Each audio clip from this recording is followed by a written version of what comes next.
Manes, es neurólogo, neurocientífico, está en la República Dominicana invitado por la Vicepresidencia de la República para dos charlas que tienen que ver con el cerebro, uso del cerebro y la educación, la neurociencia, de aportarnos en lo relativo a avanzar en educación en sentido general en la República Dominicana.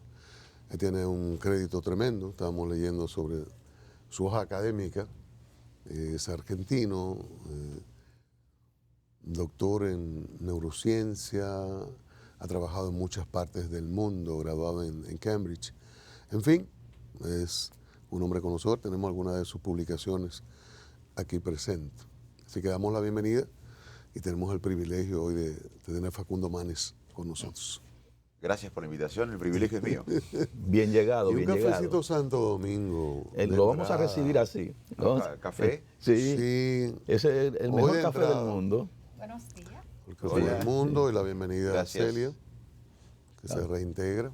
Sí, señor. Café Santo Cafecito Domingo. Santo Domingo. Sabor que arranca en el aroma. Gracias al mejor café del mundo. Después del sorbo de rigor, doctor Facundo Manes, la neurociencia rápidamente y su importancia en la educación, para entonces ir a algunos detalles.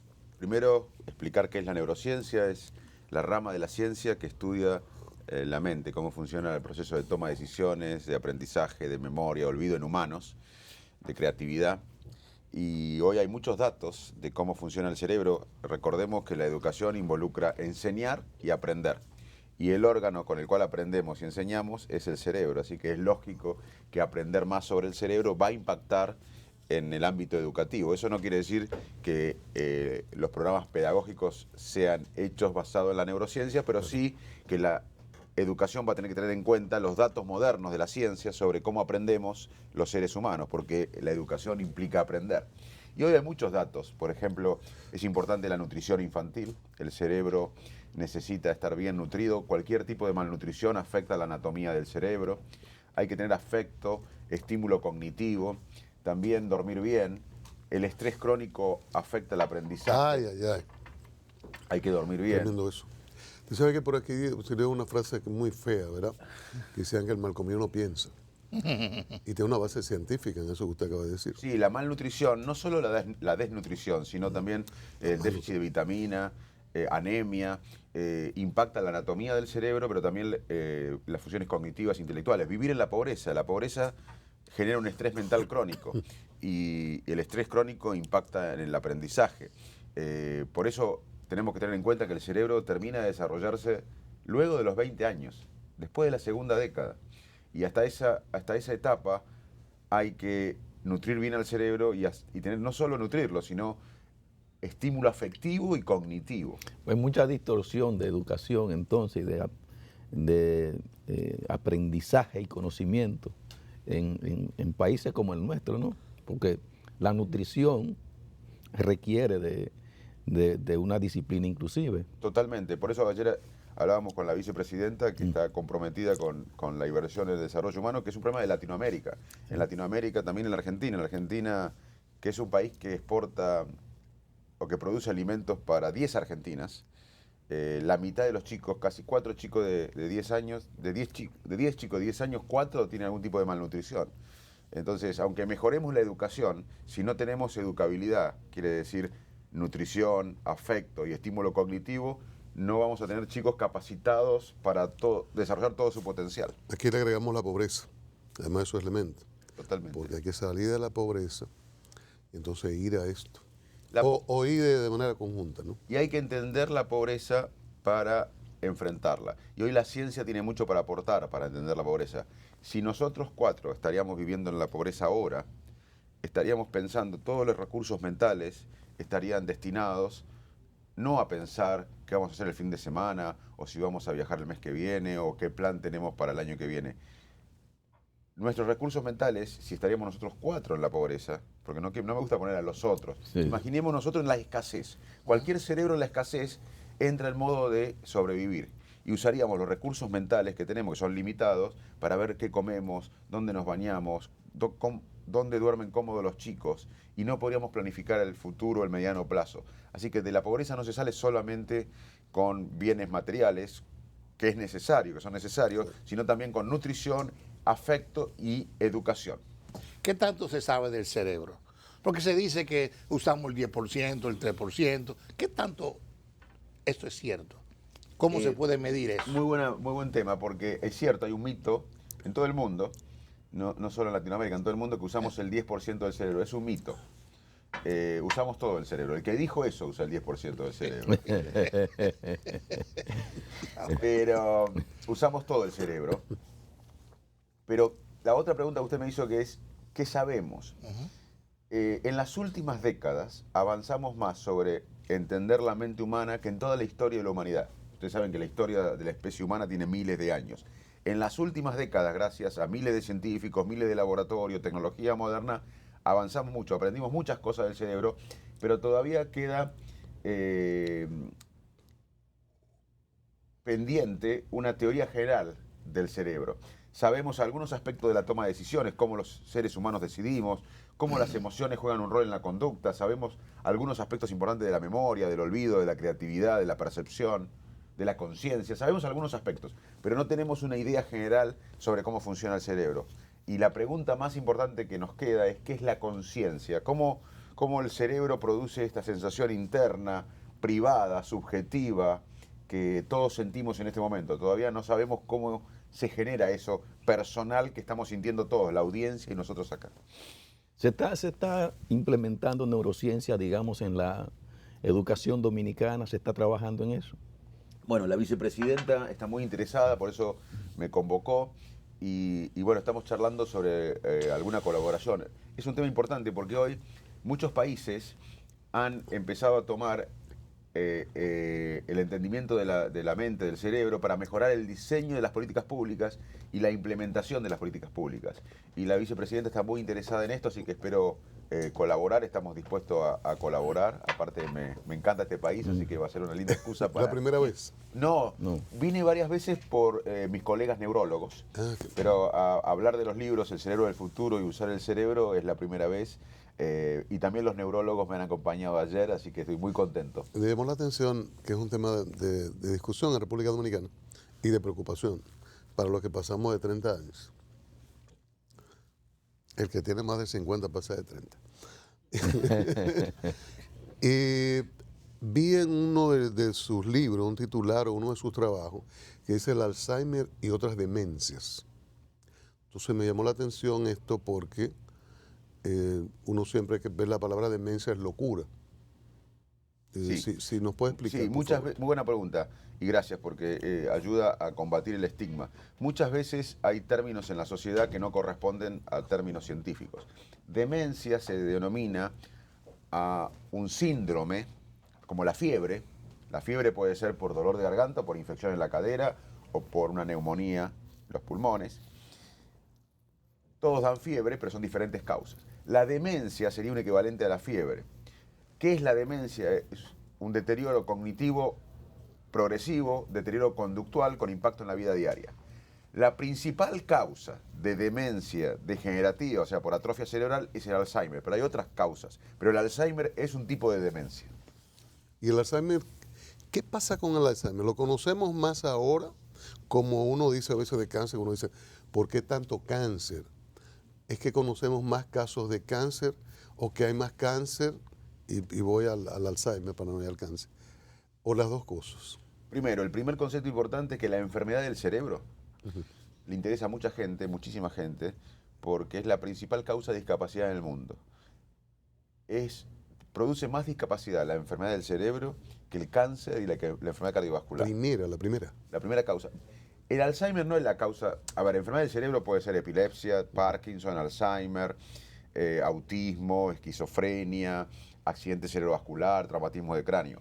Pero además, la enfermedad del cerebro es el estrés crónico, ansiedad patológica, insomnio, depresión. O sea que la enfermedad del cerebro es muy prevalente y no solo impacta al paciente, impacta todo el entorno familiar. Sí. Y es la principal causa de discapacidad. Si la enfermedad del Alzheimer fuera un país, sería, en términos económicos, lo que cuesta el Alzheimer en el mundo para tratarlo, para diagnosticarlo, el impacto social, sería el país número 18 en el mundo. Entraría en el G20 el Alzheimer, Wow. en términos económicos. Y no es la enfermedad más prevalente. Así que si hablamos de enfermedad del cerebro, estamos hablando de un tema humano, pero también político, social y económico a nivel mundial. Volviendo a su pregunta, sabemos mucho más del Alzheimer hoy, pero además el principal factor de riesgo de Alzheimer es la edad. Y gracias a la tecnología, a la medicina, a la ciencia, hoy vivimos más. Entonces hay más prevalencia de Alzheimer. La expectativa de vida aumentó y el principal factor de riesgo para tener Alzheimer es la edad. Entonces hay más prevalencia. Además hay más diagnóstico. Todo eso incide en que parezca que hay y realmente hay más Alzheimer. Cuando uno a los 50 años no encuentra la llave, o como un amigo que salió, iba a buscar el vehículo y tuvo que tomar un taxi. No encontró la llave. O el celular, pero por estar hablando por el celular hace 3 minutos, ¿dónde lo puse? O va al lugar inadecuado a dejar algo que corresponde a la nevera, como que lo va a poner en otro lugar. ¿Qué pasa en esa persona que aún es joven, qué sé yo, 40, 50, y comienzan los olvidos o los vacíos? ¿Es un Alzheimer prematuro? ¿Qué puede pasar con él? Excelente pregunta. No, en general, el Alzheimer generalmente se da en la mayoría de los casos después de los 65 años, aumenta la prevalencia. Cuando es más joven, hay Alzheimer más joven, de 40, 45 años, pero es familiar. Se da en todos los hermanos a los 30, 40, 45 años. O sea que la mayor parte de los casos que usted me cuenta, que es la persona uno empieza a perder memoria después de los 25, 30 años. Así que es normal, como es normal perder el pelo, tener arrugas, tener canas, es normal perder la memoria. O sea que el caso que usted describe, que es muy importante, no es Alzheimer en general, es alguien que... Primero, la memoria tiene 3 etapas. La atención, usted me puede estar mirando ahora, pero no puede estar atendiendo. Atenderme, el primer paso es atenderme. Después codificar la información, consolidar y después evocar. Muchas personas tienen 3 etapas de memoria. Atención, codificación o consolidación y evocación. Muchas personas, como usted dice, tienen dificultades en atención, no atienden. ¿Y por qué? ¿Dónde dejé las llaves? Porque estaba pensando en otra cosa. Bueno, la ansiedad, el cambio de tarea permanente que tenemos con ir al celular, el WhatsApp, el Facebook, el Twitter, eso nos produce un costo cognitivo enorme y nos impacta en la atención, en la función cognitiva. O sea que lo que está pasando ahora, cuando uno ve a una persona de 40, 50 años con problemas de memoria, es que puede estar deprimido, puede tener ansiedad, puede tener estrés crónico, puede tener un problema de atención, pero en general no es el caso de un Alzheimer. Mi hijo menor está obsesionado con el cerebro. ¿En serio? Está empezando ya psicología, pero él quiere hacer neurociencia. Me parece muy bien. Y me habla muchas cosas que él vive leyendo ahora con la tecnología. Pero usted dijo algo importante, que el Alzheimer se va a mayor edad. ¿Significa eso que el cerebro se va cansando también? Bueno, uno de los Porque hay una teoría que dice que el cerebro, la gente puede, con un buen cerebro de alguien, dejarlo ahí y como seguirlo utilizando. Bueno, una de las cosas que aprovecho este lugar para la ciencia, como científico, mi rol y como neurólogo es atender pacientes, hacer investigación, pero también mi rol y como latinoamericano es comentarle a la sociedad los avances de la ciencia para vivir mejor. Y hoy el desafío que tenemos es que el cerebro viva tan bien como el cuerpo. El cuerpo llega a los 80 años muchas veces, pero cerebralmente uno tiene problemas de memoria o de conducta y demás. ¿Qué se puede hacer? Ejercicio. El ejercicio físico, aunque sea caminar regularmente, tiene un impacto positivo en el cerebro. Más allá del impacto en el aparato cardiovascular, del ejercicio, el ejercicio en el cerebro mejora las conexiones, produce conexiones neuronales nuevas, baja la ansiedad, es el mejor antidepresivo y ansiolítico conocido. Ejercicio, caminar, refuerza el pensamiento creativo. Estar conectados, tener vínculos humanos es muy importante para proteger el cerebro. Además del ejercicio físico, tener vínculos humanos, estar conectado. El contacto humano es muy importante. Somos seres sociales. Además, aprender cosas nuevas. Hasta el último día de la vida hay que estar aprendiendo cosas nuevas, leyendo, aprendiendo cosas que no tienen que ver incluso con la experiencia de uno. A mí, leer medicina o neurología me produce una actividad cerebral, pero no tanto como aprender un idioma nuevo. Aprender cosas nuevas es muy importante y nunca hay que jubilarse de aprender cosas nuevas. Dormir bien, el sueño es salud, 8 horas por día a nuestra edad. 8 horas por 8 día. horas. 8 horas. Aquí nadie Qué duerme 8 difícil. horas. Y bueno, nadie vayan a duerme dormir la mucho. tarde. 4 o 5. Hay que dormir, hay que dormir. Los humanos de este tiempo y los humanos de esta región, de esta parte del mundo, tenemos conciencia real de las potencialidades del cerebro. Bueno, es una muy buena pregunta porque son todas muy buenas preguntas, lo felicito. No. Me gusta porque esta es la posibilidad, esto es parte del científico, es divulgar y comunicar a la sociedad los avances científicos. Los avances científicos no pueden quedar en nuestros laboratorios, la sociedad tiene que conocerlos y aprovecharlos. Y hoy en la vida moderna estamos viviendo una locura, estamos con el celular permanentemente, chequeando WhatsApp, yendo a las redes sociales, a internet. Eso produce un cambio de tarea permanente que tiene un impacto cognitivo, impacta incluso en la capacidad cognitiva, nos baja unos puntos el coeficiente intelectual, nos genera ansiedad, insomnio, y el potencial del cerebro se manifiesta cuando hacemos lo contrario. Un cerebro atento es un cerebro más feliz, atento al presente y más productivo. Sin embargo, estamos permanentemente pensando en qué hacemos en la próxima tarea y no estamos disfrutando ahora. Yo, por ejemplo, ahora estoy concentrado en esta charla, estoy disfrutando. Si no supiera esto, quizás estaría pensando, bueno, ¿cuándo termino para ir al hotel después de la conferencia? Estoy en la conferencia y digo, ¿cuándo almuerzo? Estamos permanentemente pensando en la próxima tarea. Es importante disfrutar el presente. Concentrarse. Concentrarse. Un cerebro atento es un cerebro más productivo y más feliz. A partir de lo que usted dice, entonces, este es un momento muy difícil en la humanidad. Sí. Porque ni siquiera en el almuerzo estamos, eso que usted destacaba como un elemento fundamental de la relación social, de estar vinculados. Ni en el almuerzo, en ocasiones está una gente, uno la ve en un restaurante y son 4 y los 4 tienen utilizando el celular. Mire, si y usted están conectados virtualmente, pero entre ellos ausentes. Si usted me pregunta a mí qué opino de la vida actual, yo le diría que en 15 años, esta es mi opinión personal, en 15 años vamos a mirar para atrás cómo vivíamos hoy con el celular, chequeando permanentemente WhatsApp, contestando, yendo a Twitter, a Facebook, a Instagram, poniendo fotos, sacando, enojándonos con la foto de la prima que no queremos y está en Miami disfrutando mientras nosotros estamos trabajando.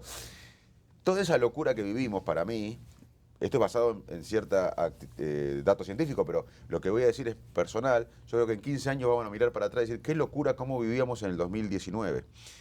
Ahora nos parece una locura ver las propagandas de los médicos hace 40 años fumando. En Estados Unidos, usted puede ver revistas hace 40 años, o 30 o décadas, con médicos con guardapolvo fumando, haciendo propaganda a los médicos de los paquetes de cigarrillos. Nos parece una locura ahora. Sí. Bueno, nos parece una locura ahora poner 10 cucharadas de azúcar en el café. No está mal poner una cucharada de azúcar, pero mucha azúcar es tóxica. Hoy empezamos a conocer eso. Bueno, ya sabemos que estar permanentemente conectado de la tecnología y desconectado de los humanos nos hace mal, pero vamos a tardar décadas en que la sociedad absorba este concepto, pero ya lo sabemos, no hay que esperar datos científicos. Tenemos que conectarnos más con los otros seres humanos, atender el presente, usar la tecnología. Es fantástica la tecnología, nos permite, por ejemplo, que este programa sobre el cerebro llegue a toda la República Dominicana, pero con cuidado. Tenemos que volver a estar conectados con el presente, al contacto humano, a dormir bien, a manejar el estrés, a hacer ejercicio. Eso es lo que nos da bienestar en ocasiones, no tanto estar permanentemente cambiando la tarea como hacemos ahora. ¿Cómo usted valora el proceso que hay de desarrollo de la inteligencia artificial en determinados países? Bueno, la inteligencia artificial aparece en la década del 50 del siglo pasado y siempre hubo desde entonces olas de que venían robots a reemplazar los humanos. Siempre hubo predicciones grandiosas sobre la inteligencia artificial que nunca sucedieron. Pero ahora estamos en una etapa diferente, porque por primera vez los programas de inteligencia artificial pueden realizar tareas para los que no fueron programados. Antes, la inteligencia artificial desarrollaba programas para hacer tareas humanas, como mover algo, pero tenían que ser programadas para esa tarea específica. Hoy, por primera vez, la nueva inteligencia artificial, la última etapa de la inteligencia artificial, implica que los programas aprenden del ensayo y error, pueden manejar grandes cantidades de datos en poco tiempo y pueden hacer tareas para los que no fueron programados. Eso cambia todo. Entonces vamos a tener que desarrollar una ética de la inteligencia artificial, hasta dónde va a desarrollarse, si el humano va, tenemos que controlar el desarrollo de la inteligencia artificial moderna, desde la ética. Ahora, hay muchos que predicen que va a reemplazar al cerebro humano. Yo creo que ya es mejor la inteligencia artificial en muchas tareas que el cerebro humano, pero no va a ser mejor que el cerebro humano en lo fundamental del humano, en la emoción, en la empatía, en el altruismo, en la conciencia, en los sentimientos. Hay cosas que la inteligencia, en la solidaridad, hay cosas que en la intuición, hay cosas que la inteligencia artificial no le llega a los tobillos al cerebro humano. Hay cosas en las cuales nos ha superado, pero hay cosas que no va a ser reemplazado el cerebro humano, como esto, la intuición, la creatividad, la conciencia, la generosidad, la sensibilidad. Eso es, por suerte, únicamente humano. ¿Qué más importante para el humano? ¿El cerebro o el corazón? ¿Cuál es el centro de la vida? Este es un debate que viene de siglos. Aristóteles pensaba que el corazón era el órgano más importante del cuerpo y que el cerebro era un órgano donde se eliminaban ciertas toxinas. O sea que Aristóteles ya subestimaba el cerebro. Luego una época donde se reivindicó más el cerebro, por supuesto, y ahora sabemos, uno de los avances de la neurociencia fue romper con este paradigma que decía que el cuerpo y la mente estamos separados. Es difícil separar cuerpo y mente, y el cerebro y el cuerpo tienen una comunicación bidireccional permanente en cada decisión que tomamos. Las intuiciones, en inglés se llama gut feeling, en castellano sería estos sentimientos del cuerpo, muchas veces guían las decisiones. Así que la neurociencia ha roto este paradigma que la mente y el cuerpo están separados. Hay un contacto permanente entre el cerebro y el cuerpo. ¿Hay un equilibrio? Hay un equilibrio. ¿Ninguno también. más que importante que el otro? No, bueno, el cerebro es donde se genera todo lo que pensamos, la creación, todo, pero necesita del cuerpo para tener un feedback interno. En el libro Homo Deus se habla de dictaduras digitales del futuro. Bueno. Y parece que vamos por ahí con la inteligencia artificial y todo eso, y sustituciones. Incluso en ese libro hay un ejemplo de que las máquinas ya le ganan jugando ajedrez al ser humano. Sí, es cierto. Y que máquinas más modernas, menos complejas, pero ya asimilando toda la información de otros, le ganan a la que fue anterior. Sí. O sea, hay un proceso. Bueno, por eso tremendo. dije, en el libro del cerebro del futuro, yo planteo algunos de estos temas. Aquí está el libro del cerebro. Vamos a verlo. Pero hay temas para... Es cierto que en algunas tareas la inteligencia artificial superó a la humana, pero en términos de sensibilidad, de intuición, de creatividad, de sentimientos, la inteligencia artificial todavía no ha superado a la humana. Ahí tenemos el cerebro del futuro. ¿Dónde podemos conseguir esta obra? En una librería que se llama Cuesta acá, librería Cuesta. Sí. Cuesta Centro del Libro. Centro del libro. También tenemos otro, vamos a poner la portada. Voy a sacar el café. Ya Sí, está. usar el cerebro. Arriba, ya. De usar el cerebro. Sí, Es en muy usar el cerebro importante. explico cómo funciona. Eso debe editarlo, Administrarlo. Debe regalarlo en el debidamente. país. Sí, el uso del Una cerebro. edición múltiple de 10 millones. Bueno, ¿qué vamos a tener esta noche como parte de la actividad de la Vicepresidencia de la República? Bueno, vamos a hacer una conferencia y vamos a hablar de que la riqueza de los países, como bien sugerían ustedes recién, no son los recursos naturales. Suiza casi no tiene cacao, pero exporta más chocolate que la gente que los países que tienen cacao. Entonces, ¿saben cuál es el segundo exportador de alimentos del mundo en dólares? El segundo exportador de alimentos, el primero es Estados Unidos, pero el segundo exportador de alimentos del mundo no es ni Rusia, ni Brasil, ni Argentina, ni Canadá, ni Sudáfrica, ni India, ni China, Holanda. Porque compra materia prima, pone diseño, tecnología, ciencia hace décadas, los científicos, los burócratas sindicales, la burocracia política, los empresarios dijeron vamos a poner valor agregado. El cerebro es lo más importante que tiene una sociedad. Y de eso vamos a hablar hoy, de liderazgo, de toma de decisiones, cómo decidimos los seres humanos y de cuánta importancia tiene para un país invertir en el cerebro, en las habilidades cognitivas y emocionales. ¿Dónde y a qué hora? Es a las 11 de la mañana en el Teatro Nacional. Hoy. Ahorita. Qué bueno, Bien. qué bueno. Poco tiempo. Bueno, pues interesantísimo. Gracias por el café, buenísimo. Facundo Manes, la neurociencia, el uso del cerebro. Como dijo Zuncar, se necesita usar el cerebro en el país. Una edición Se rápida. necesita una edición de 10 millones o más. en este país. Administrarlo lo Muchísimas mejor gracias. posible. Un placer, la pasé bárbaro. Bien, bien. Y bueno, y que estas charlas sean de importante contribución para la educación de la República Dominicana. Y que pueda volver pronto. Sí, pueda y la estar en gente que está contacto. interesada en este tema me puede seguir en Facebook o en Twitter, @manesf en Twitter, y ahí no pongo sobre mi vida, pongo sobre el cerebro. Gracias, Facundo Manes. A ustedes también las gracias por acompañarnos y mañana estaremos de nuevo aquí en A Diario.